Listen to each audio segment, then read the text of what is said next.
terms of money will never repair the minds. All right? You know what's going to repair the minds? The subjection and to subdue the so-called white man, woman, and child. And for them to witness and to experience what we went through. Right? That's going to repair our minds, actually taking that power back. Not again. Ruling over our oppressors, taking those captive who had us in captivity.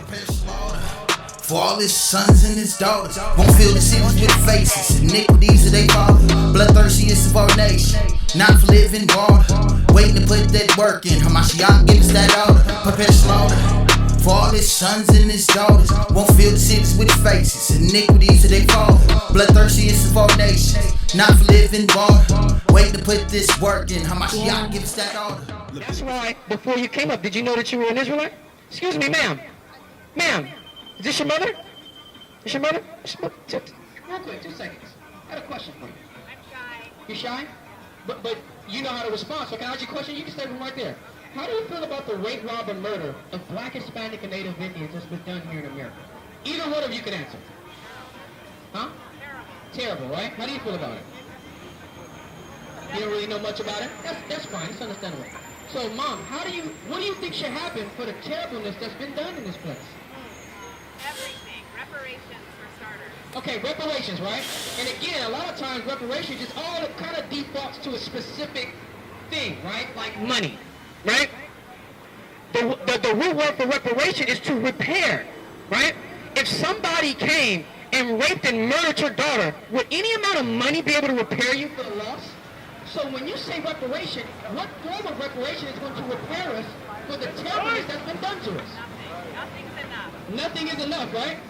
But something should be done, right? What would you want if it happened to you and your family? I can't even imagine. You can, you can't imagine it happening. But hypothetically, if it did, I'm sure you can imagine what you would want.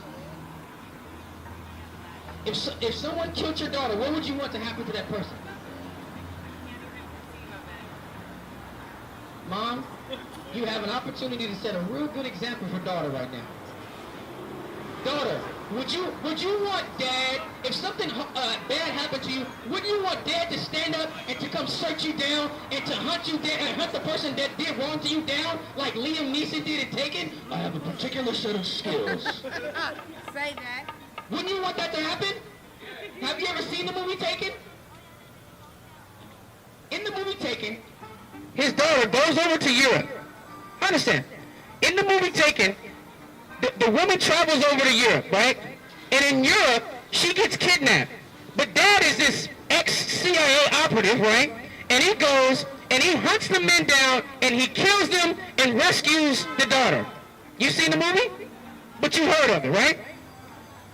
Do you think that he was wrong for what he did? Do you think that that was justified? So if that happened for the wrong that was done to our people for being kidnapped, raped, robbed, and murdered, would that be something that would be wrong? You don't know. It wouldn't be wrong. So you do know. And here's the thing. I know it's uncomfortable, but just only imagine those that grow up in a household, right, where this is the reality and this is the plight, this is the understanding of how we got here. Every single day of our lives, where this is one day for the last 3 minutes that someone's questioning you about this, where you're uncomfortable. This is the reason why this country will never be able to move past what has been done, because one, everybody's so uncomfortable with talking about it, and nobody wants to make anybody else uncomfortable, and then therefore there's no solution or resolution that can come for us to move on. Right.